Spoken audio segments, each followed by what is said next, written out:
Welcome back to Grow with Purpose. Today I'm in the studio with Mike and Mike LeBou. Mike's one of our senior advisors here at Axiom, and we're going to be talking about long-term client relationships and just building client relationships in general. I think there's a misconception that sometimes we as business owners, we need a subject matter expert. We need somebody who's been around the block, a few more times than we have. And we're going to go out and get that expertise. But you and I have found, certainly Axiom's experience over the last 20 years has been that there really aren't silos between the technical questions and answers that you need in your business and then the longer term things you may not even see over the horizon, but building those long-term relationships allow you to have a seat at the table long after maybe the initial pain point that brought you into the relationship in the beginning. So that's what we're going to talk about. And Mike, just give me kind of your take on the relational component of the work that we do, because there are some highly technical aspects of it. There's different disciplines involved, but at the bottom of it, if there's no kind of solid fundamental relationship where maybe trust is at the center of that, a lot of the execution is probably just going to fall by the wayside. Absolutely.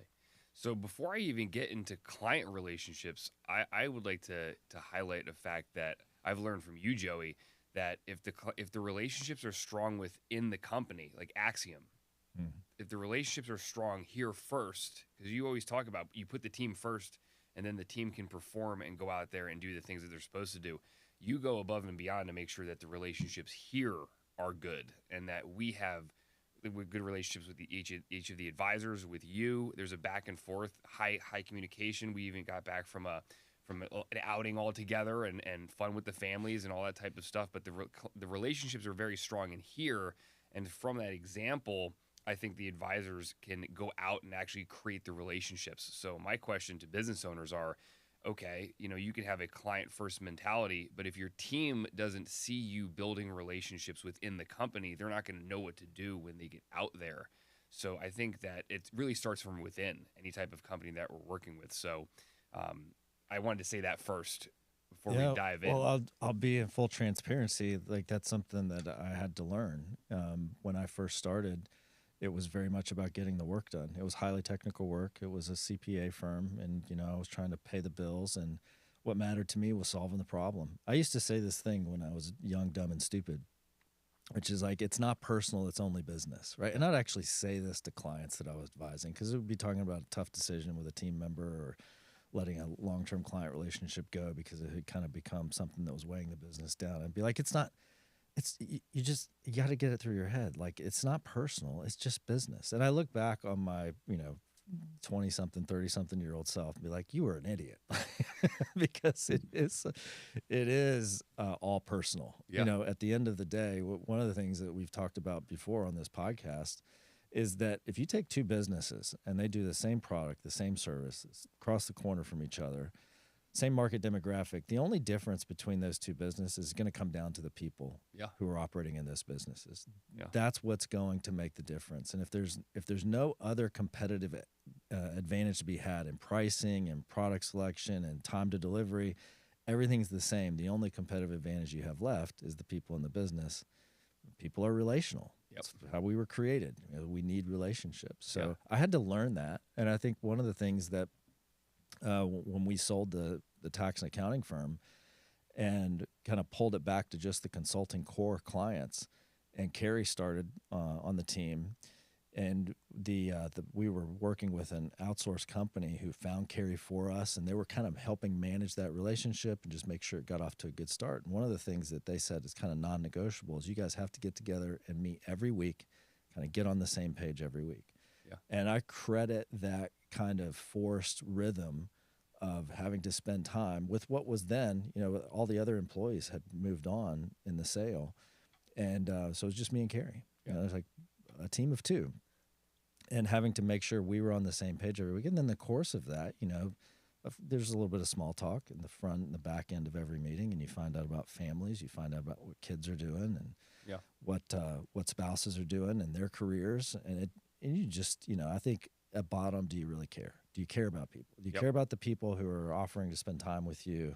Yes, they're getting paid. Yeah. They could get paid in a lot of places. Absolutely. So do you care? And I think one of the things that we've talked to people who have clients that they might want to introduce to us, so attorneys, wealth managers, CPA firms, that kind of stuff.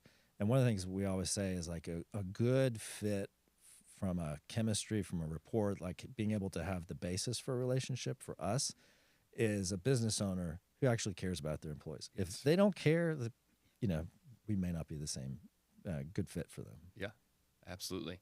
To comment on one thing you said, if we can't look back 5 years, 10 years, even 2 years ago and say, wow, I was stupid, it's because we're not growing. So I think we're always going to feel that way. We're always going to have that constant, wow. Hopefully I'm looking back 10 or 15 years and not 10 or 15 days. Hopefully so we're all growing and getting better. But, I don't care what business you're talking about. Business is relationships. It is. You have to be able to build client relationships. You have to be able to prove to people that you know what you're doing. You have to be able to serve people. It's that servant first mentality that we have to go out.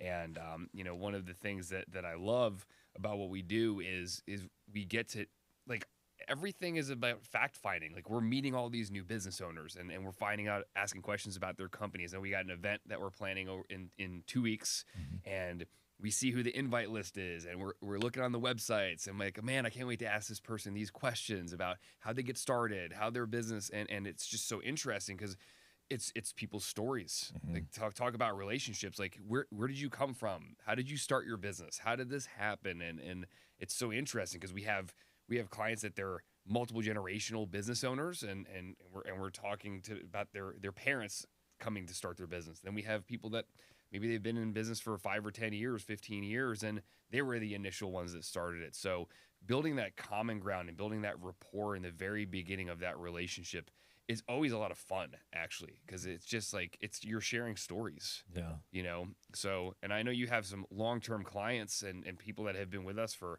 5-10 years that we've been able to serve and been able to help them, and you kind of watched them grow through this phase. So what's that been like? How did you build those relationships? How did those all start? Well, it's been 25 years in this area, 20 years under the Axiom flag, and it was early on you're doing everything. Young, ambitious, hungry. You're going to every chamber breakfast, every after hours meeting. Every kind of networking event you can do, and again, stumbling and bumbling and looking for transactions, honestly. Yeah. Going back to young, dumb, and stupid, just like, okay, somebody's going to need a tax return or somebody's going to need a consulting engagement of some sort. So I got to be out there so I can run into those people, and it's a numbers game, and I just got to be running into as many people as possible. And then after a while, you start to, hopefully you do good work. I think that's imperative. Absolutely. If you're doing good work. Yep. I was thinking about talking to an attorney who one of our clients is going to need some help, and I was talking to this attorney about our client, and he's heard of the client, and the reason he's heard of the client is because they are known for the work that they do. Yeah. Right. And so that's kind of the genesis of any maybe growing business is, are you competent? Do you do good work? And so after a few years, your word gets around about your work, and then you start getting introduced to people, and people start calling you. But those relationships, I think what's interesting is some of the relationships that we've had the longest. You mentioned like 10 plus years, are relationships that took a while to develop. Yeah. Like one of those, known that individual maybe 3 years prior to that. We met in a CEO forum, and he was very interested. And so we had lunch, we sat down, laid out everything that we could do for him. And he said, we definitely need this. And I'm in a spot where I got to get a few things done, and it's not going to be immediate, but I'll call you when we're ready. And you kind of like roll your eyes like, oh, not another one of those, right? I've heard that before. And so you're like, kind of like, well, I hope so. And you put them in your tickler file, and you call them back, every 3 to 6 months, whatever. And then 2 years later, you get a call out of the blue. I'm ready. When can we start? And it was like, wow, that's pretty cool. Yeah. But then you look back at what the last 10 years have looked like while we've been serving that client in a professional relationship. And during that time, so many things have happened, not just in the business, but, kids have had grandkids, marriages, unfortunately funerals, And you go to all those things. And it's one of the great privileges of being in relationship, not having clients. Yeah. Right? That's kind of how you look at it. Is like, I talked to somebody young in their career, and I was having lunch with them, and I had been at a funeral that morning for a different client, somebody I'd known again for 15, 16 years at that point, and his mother had passed away. She's 98 years old, and it was one of those things where she had moved down, relocated here. Clearly her social circle was somewhere else, but also she was 98 years old. She's outlived a lot of the people that Absolutely. were her closest friends. So I went to this service, and I was just relaying to this young guy who was kind of mentoring at the time. It was a great service, but there were probably only a dozen, 15 people there, including like 4 or 5 family members. And so I was like, I was really glad that I went, because it was nice for the family to have somebody there, even though I'd never really spent any time with her. And he said, is that expected in your firm? And because we had a couple other people in the firm at the time, and I said, oh, it's like expected of me. It's like, it has nothing to do with the firm. I had taken the morning off. Those weren't work hours. That was just being somebody who had a professional relationship long enough to get to know some family members and be like, of course you're going to go. And I count that as like I said, a great privilege of relationship, not of having somebody as a client. Yeah. And when we talk about long term, everything should be considered long term. So like we do, we meet with a lot of businesses, and a lot of them are like, yes, we need that. Same thing. Like, let me get over this hump first, or I've got this thing coming up next year. We'll get back in touch. We even meet with businesses where we go, we're not the right fit for you. Absolutely. And we're constantly cultivating relationships with people who are the right fit. So we can say, we're not the right fit, but this team over here, they are exactly what you need. Yeah. And we run into those people 2 or 3 years later, and they're like, man, I'm so thankful. We get credit for the work that somebody else has done because we were instrumental in making an introduction or something like that. We have clients who disengage. Yeah. We get to a point in the relationship where it's like, well, we've pushed the ball across the finish line, or even cases where this wasn't working. And our desire and our practice is like, once a client, always a client. Yeah. Same thing with team members. Once a team member, always a team member. And that's just trying to be very consistent about putting relationships first and trusting that all the other stuff, the transactions, the monetary value, the client professional relationships, those are byproducts of just being intentional about the relational side of things. Yeah. And that's why, I know I've heard you tell stories where you're on a trip in a foreign country with one of our clients, and you guys are having a blast, and they actually want to be around you and not just a professional environment. A trip with, in that particular instance, a trip with a current client and his wife, and a former client and his wife, and a friend and his wife, and potential new client and his wife. Yeah. So it all just bleeds over. And if everything you're doing is about the next transaction, it's not good for business, right? Absolutely. From a pragmatic standpoint, like, don't do that.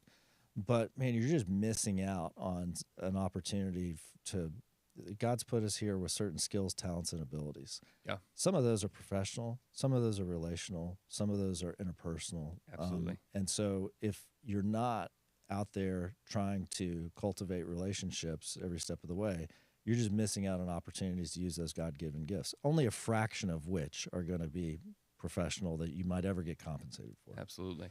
So I was sitting down with one of our current clients yesterday, and we were having a conversation, and we were just going back and forth dialoguing after one of our leadership team meetings, and he used, honestly, some of the things that we use to build rapport: asking questions and active listening, identifying commonalities, relating to personal interests. We were just having a conversation. He was asking me about me. He's like, Mike, we haven't really gotten to have a conversation yet. Tell me about your family. Tell me about your background. And we were just having a conversation, and I was asking him some questions about himself. And then, he's like, oh, by the way, we're having a holiday party. We'd love to have your family. And I was like, that's cool. It's not just transactional. It's very much like, hey, like, we want to meet each other's families. We want to get to know each other. And I think that when you start to find that common ground, that's really, really powerful in building a relationship. Well, it's funny. I was in a meeting yesterday. I think I relayed this to you yesterday. Had a lunch with somebody that I've met 10, 11 years ago. We've stayed in touch, and that person's now kind of at a point where like I might be looking for another opportunity. Yeah. And so that was the purpose for getting together for lunch. Is well, let's talk about, in my mind, I go in with the agenda because as much as I talk about relationships, to be honest, I'm not very good at it. Like my mind, task oriented. My mind, yeah, I'm like driver task orientation. Yep.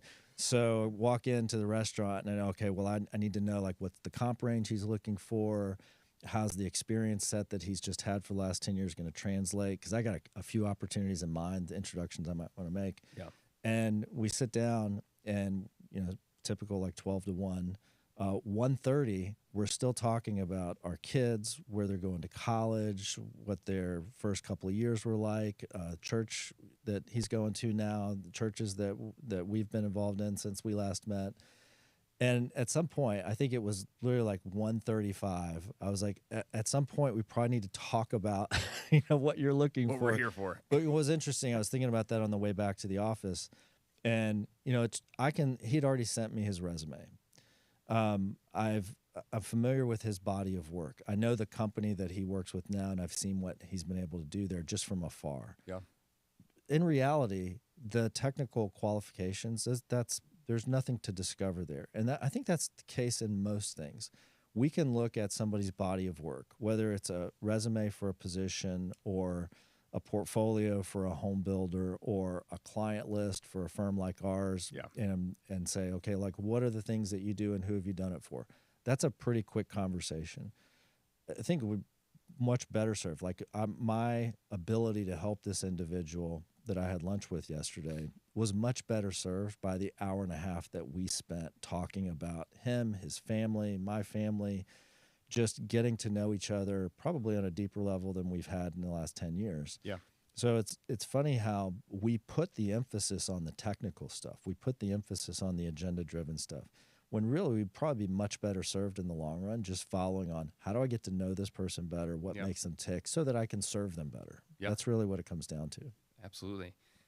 So we establish that common ground, and you build that relationship, and you ask questions, and you find, you want to find good culture fit. And then, as we shift gears and go into this next phase where we're like, hey, we want to engage with this person, whether it's you're building a friendship, whether it's you're going to be working together on a volunteer or something at church, or whether you're going to be doing business in an engagement with them. They know you a little about you, but they don't necessarily trust you, right? Right. They've had coffee with you one time, and they've had so there's this concept that I talk about all the time. I tell people, give me 10% of your trust, and I'll earn the other 90%. And that trust is earned. I mean, that's what it really comes down to. And it's usually on tough ground. You do hard things together, and you have hard conversations together. And a lot of people shy away from the hard things, but those are the things that make you trust people more. When you've been through the ups and downs, you have to go out there and earn it. So I think that when a client brings us on, and I have an example from the other day.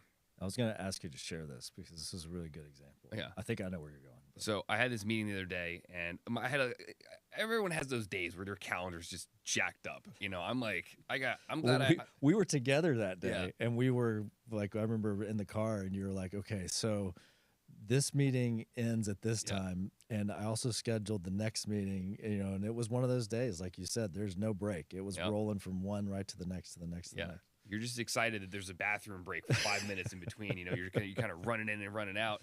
And I have this meeting, and it wasn't a task that we could just check things off the list. It was a thinking task. It was me and one of our new clients, really awesome couple, and we're just sitting, we're talking, and we're trying to really flesh out what they're trying to accomplish. We're trying to flesh out how they see their business in 10 years. And it's very involved. Once you kind of get on that track, it takes a couple minutes. You got to get your brain on this track, and you got to talk things out. And there's a lot of questions, and it's not an equation. Okay. It's not an accounting. We debit here, we credit here, where everything adds up. It's just like we're thinking through. And I feel like we started to build some momentum. And then I had another meeting right after, and I'm like, oh my gosh, we get like 10 minutes left, and we're finally starting to get some traction. And our next meeting was in like a week, and I could tell one of one of them was just frustrated. They're like, "Man, like it took me a while to kind of get here." And now I'm irritated because I'm like, okay, we're gaining some ground, we're gaining some traction, but we don't have time. We don't have the time to finish this. So I remember I said, all right, guys, well, I'll see you next week. And we hopped off, and then you and I had our next meeting. And after, I was just like, I wasn't You were happy. out of sorts. Yeah, I was out of sorts. I was like, I don't think that went well. I don't feel good about it. I don't feel like I did my job. So I shot them a text after. I said, hey, listen, what are you doing tomorrow? And they were both like, oh, well, we have some availability in the afternoon. I was like, all right, let's put it on the calendar, and we're already going in the right direction. Let's drive this home. And then we had the meeting the next day, and we kind of got right on track very easily because we had done it. But then we gained some really good ground. And I left that meeting when we were talking yesterday. I was like, yes, like I feel really, really good. And you know what? Was it convenient for me? No. It wasn't convenient for me. It wasn't convenient for them either. But the fact remains that like we put them first. Like if they're gonna work with us and we're building this new relationship, I can't just put things off. I have to. We're here to serve. We're here to build relationships, and delivering those small early wins.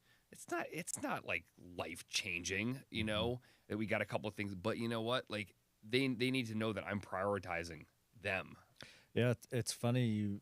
I think of like our family relationships, which for us are the most primary thing. Those are the deepest relationships we have, and none of us would have this like great conversation with one of our kids. I got an 18-year-old and a 20-year-old in college, and so if they call and they want to talk, right? So we can have some great conversations over the phone, but then if I've got to leave, to go somewhere.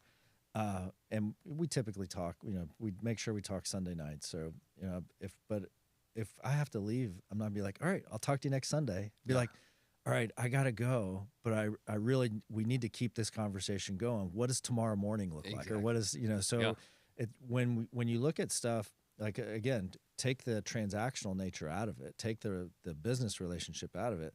How would you just treat this person as a person? Yep. And honor that. And you see this in retail situations all the time, where a customer has an issue, and it's like, well, you see this salesperson or service person who's struggling within the confines of a policy that they're bound to. When if that same kind of interaction happened, something broke, something didn't work the way it was supposed to, and it was their neighbor, right, who they were having to deal with, they would take the policy is there for good reason, but they'd be like, but the relationship, the person matters in a different way. And there's a way to solve this problem. It's not like it's not solvable. Yep. It's just that we get into this mindset of, well, this is happening in a job or this is happening in a store. Yeah. And so I'm going to treat it differently. And what you were saying is like, well, this was happening in the context of a schedule and pre-scheduled meetings. Yeah. But that doesn't serve us well right now. Yes. That doesn't serve the relationship well right now. Yeah. And I think following through is what you're saying is you have that next meeting and you follow through and you do what you said you were going to do. And I didn't feel like I completed my task. I didn't feel like I did a good job, and I had to follow through and be consistent, because one of the biggest things that creates trust is consistency. I can ask anyone that's listening to this and be like, think of a person that's up and down, that you don't know what you're going to get each day. You probably don't have high trust with that person, but there's other people you have in your life that every day, like they're consistent. You know what you're going to get. You know that they're going to follow through. There's people that you call on your phone where when they say they'll do something, you don't think about it again. There's other people that you go like, oh, okay, well, I'm going to have to, if he's helping me move, I'm going to need to invite 3 more people, Right. just Well, in case. that's enough. It's almost like you'd rather them be one or the other, like consistent in doing what they say they're going to do, or consistent in not doing what they say they're going to do. Either way, I know what to plan on. Don't be a rock star one day, and totally drop the ball the next. Yes. And the other piece of this is communication. I feel like I've seen, I watched one of our other advisors, Tommy, onboard a new client. And I'm telling you, every day there were emails. Every day there was some sort of communication that I was seeing between him and his client, and he was nice enough to copy me on it so I can kind of get some of the information because we were doing some stuff together. And I just felt like the client was like, man, okay, I'm getting my questions answered. Things are getting done on time. Things are getting delivered. People are following through. And I was like, man, that's a very good rhythm, with my clients, I'm whether it's a phone call, whether it's a text, whether it is an email, I want them to feel my presence. I want them to know that I'm there. I want them to know that because everyone knows people that if you have constant communication, it's consistent, you can almost just continue the conversation. But when people, you don't talk to them for 2 weeks, there's always 3 weeks, 4 weeks. There's always that awkward, how are you? How's your family? Right. Haven't talked to you in a while. Like you have that awkward, gotta catch up and do small talk in the beginning. But when there's consistent communication, it's like you're firing on all cylinders. You're already in fourth gear moving. And you don't need to have all, and I'm not saying small talk is not like little niceties in the beginning, but I talked to you yesterday. If your life has changed that much since yesterday, hopefully you'd let me know. Yeah. Okay. Oh, how was the game last night? Great. Okay. Awesome. Let's get back. Yeah. So there's something about that consistency that brings so much power with it, but it builds trust. Yeah. Communication is something that it's kind of almost like a cliche. We do surveys with new clients, and we're trying to understand what's the real state of affairs here. And we've even had businesses, they'll bring us the stuff that they've done before. So that, we did a culture survey a year ago, right? I think every culture survey I've ever seen, no matter what format, no matter which company, if it's homegrown, whatever, what's the number one thing that is it's either the weakness or it's the growth opportunity or it's the thing that can need improvement. It's always at the top, communication. And oh my gosh, yep. Everybody scratches their heads and well, what does that mean? Well, I think one of the things that is underrated, like you said, is consistency. So they'll have these venues for communication where it's we've got this new product, or we've got this new senior employee, or we've got whatever we're going to move to a new location, all hands meeting. Then we're going to do it's in the newsletter once or twice, and then there's nothing. Right. Yeah. It just, and then until there's, somebody's like, oh, we got a survey back that says we need to communicate better. Let's schedule another all hands meeting. Yep. Whereas if you get so much credit for if it's going to be a newsletter that goes out to everybody every Friday morning, if it goes out every Friday morning, people start to feel like communication is getting better around here. If there's an all hands meeting and it happens every quarter, whether there's a big announcement or not, the consistency, and you talk about credibility and you talk about communication, they're all kind of feed into each other, and I don't want to say they're one and the same, but it's hard to talk about communication without talking about credibility and consistency. Yeah, I remember I was listening to John Maxwell, and he was telling a story about when he was the pastor at Skyline Church, and obviously there's a lot of moving parts. They're adding hundreds of new people coming to the church each month, so he started doing a meeting once a month where he would get a stool and he would sit on the stage. And he would say, I'm going to be available for an hour to ask questions. Anybody can come. I don't care where you're from. You can, and there'd be 700 people in there asking him questions. But obviously there's a high communication in the church, but you get to communicate with the senior pastor. Obviously he can't talk to everybody all the time. Yeah. Right. But the fact that he opened it up and he said it decreased the barrier between him and the people, and they got all their questions, so they weren't asking. There was no hearsay. There was no, there's no telephone. It was just straight to the leader. And there's something powerful about that, about opening up those lines of communication and being able to have those tough conversations sometimes, but making it people know that you're available. It's really important. One of my favorite books that I've read over the years is called The Speed of Trust. And I'll tell you what, when Stephen Covey, when he wrote this book, I was going through a phase in business where I was like, man, I was kind of like what you were talking about earlier. I'm very task oriented. Mm-hmm. I'm not naturally people oriented. So I was like, I need to get better at building trust. So he talks about 4 pillars of credibility. So, and what happens is that as you build trust and as you work with people, Axiom starts to get a reputation.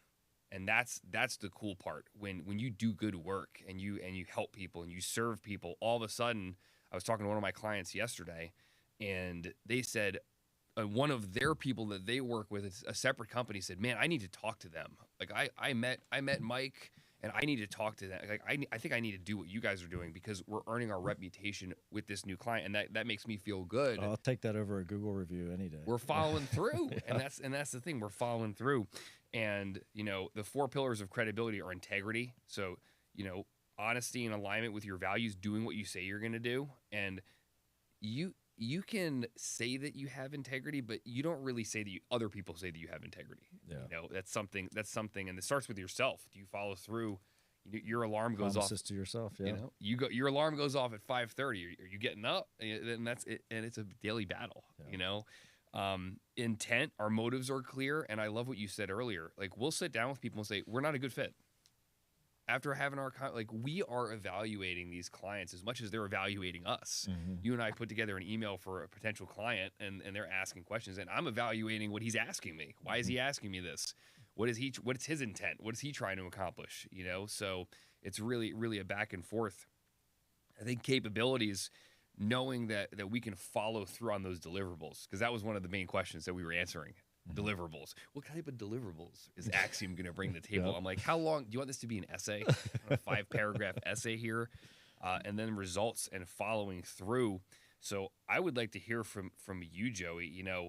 You've gone through these. You've been in business for 20 plus years. Everyone I interact with, in any of the dialogue that I've had with our clients that you've worked with, or even the people out in the public around here that haven't had interactions with you, it's high integrity. Your motives have always been clear. You have obviously great capabilities, and so does Axiom. And Axiom has delivered results. We did a client meeting a couple weeks ago, and we talked about how, on average, currently, and we're not necessarily happy with this at the moment, but our clients see 20% growth overall, which is a good start, right? But now it's like, okay. And the credibility is compounding. So how has that been for you, going from trying to prove yourself almost to now going to this other part where we have the results, and now we're selecting who we want to work with? Well, it's I'm not a patient person, right? And credibility is something that requires patience. Track record is everything when it comes to credibility. It's not track record of performance. It's track record of all of those things. Track record of, like, have you shown integrity? Have you done the things that you said you're going to do? Have you been transparent? We talk about intent. If intent is people understanding your motives and why you're pursuing things, they're not going to get that if you're obfuscating it behind some kind of opaque persona. So just being who you are. And I still struggle with whether it's insecurity or imposter syndrome. I will get in a room with a multi-million-dollar business owner and still feel like, do I belong here? Like, have I earned a seat at this table? And when you're transparent about that stuff, like, my intent is to deliver value, or my intent is to just be present. My intent is to earn a seat at this table. Yeah. So people start to say, well, at least here's a person that I don't have to worry about what they're after. Amen. They're clear about what they're after. And I've met some fantastic salespeople, and their whole job is professional selling. And they're very clear of, like, listen, if you're not going to buy today, then I need to go find the next prospect, right? And they're very clear. What's less fun to deal with is somebody we're always wondering, like, if you're ever in a meeting and you're like, what's the purpose of this meeting? Then that's probably not a great, you probably, to your point, that intentionality is missing, which probably means, like, if you're honest with yourself, you probably have a credibility issue with the person you're sitting across the table from. Like, you don't completely trust them, they're not completely credible.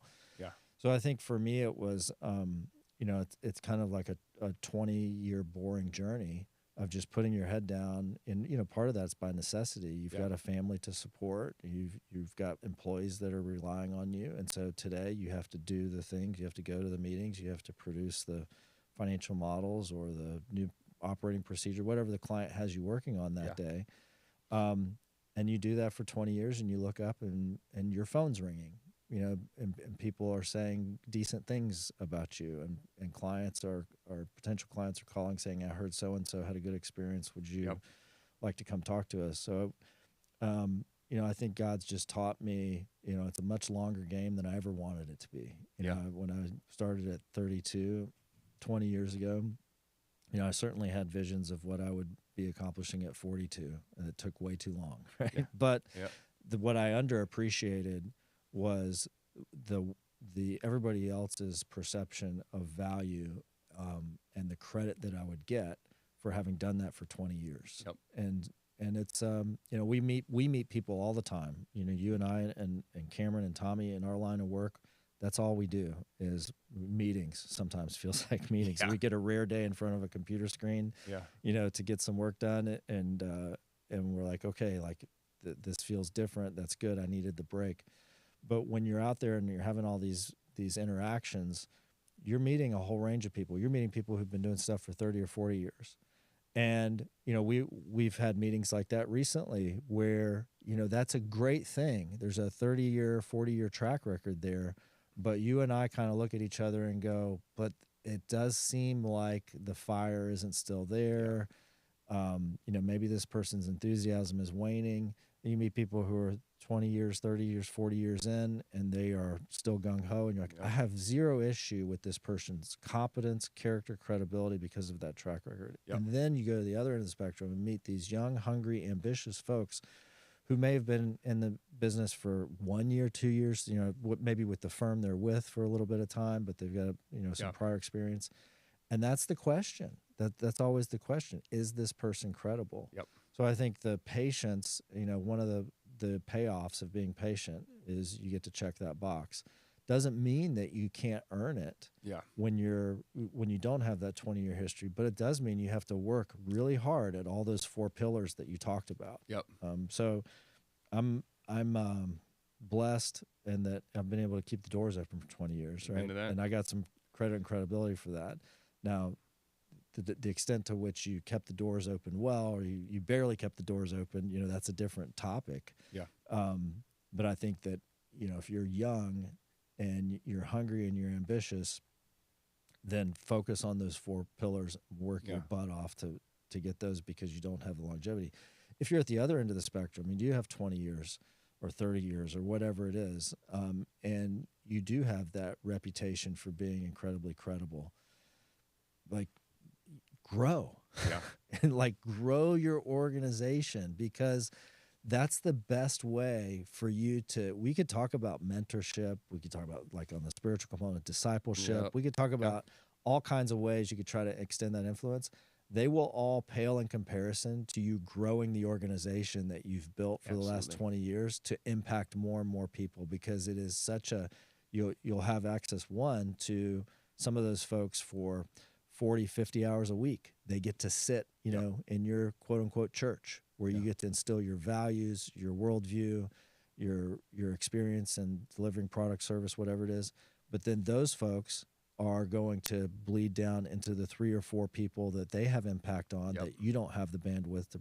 And then those folks also are going to go back home, bleed that into their family and their neighborhoods and that kind of stuff. So that's why I'm such a huge proponent of grow.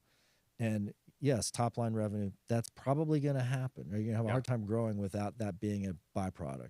That shouldn't be the focus, though. It's like, if you have a history of being credible, the best thing you can do for the world is grow your reach and your influence. Absolutely. Absolutely. This entire conversation, Joey, has been about relationships are intentional.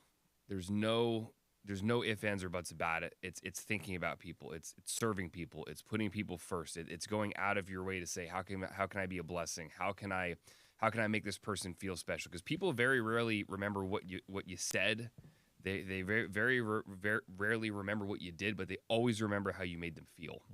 And if you are making people feel special and feel appreciated when they're around you, that's massive. So my challenge to everybody that's listening to this today is, I want you to think of a key relationship, whether it's a client, whether it's a family member. Start with your family first, all right? So, because some of us get so deep in the weeds that we're forgetting our own wives and our own children, husband, whatever. So think about the people in your life, that at least one person that you can go and you can encourage today, or you can build up today, or you can, hey, you maybe didn't have a great last conversation, and one of you needs to engage and fix it. You be the one that engages. Don't leave these things to chance. Because a lot of mistakes that we make in life is when we think that when we put the relationship behind the issue, okay? Because relationships are always more important than issues. When it's, as long as it's not dealing with integrity, as long as it's not dealing with stuff like that, most of the time it's a misunderstanding, it's a miscommunication. We should never let those type of little issues get in the way of our relationships. So our encouragement to you is, go out there, build strong relationships, Put people first, put your team first, and let's go impact the world together. Very well said. I have nothing to add other than if you got anything out of this and you want to take it back to your team or you want to digest it personally, download the leadership guide that's available in the show notes. You can subscribe to the leadership guide so it lands in your inbox every time we release a new episode. And rate us or review us or forward this to somebody that you think would benefit from it. That's how we get the message out. And we want to grow too. We want to grow our reach, our influence. We want businesses, small businesses especially, to change the world around them. And that's why we produce Grow with Purpose. So thanks, Mike. Great conversation. Had a lot of fun. I didn't know you were going to put me on the spot as much, but that was fantastic. I really enjoyed it. Appreciate you having me.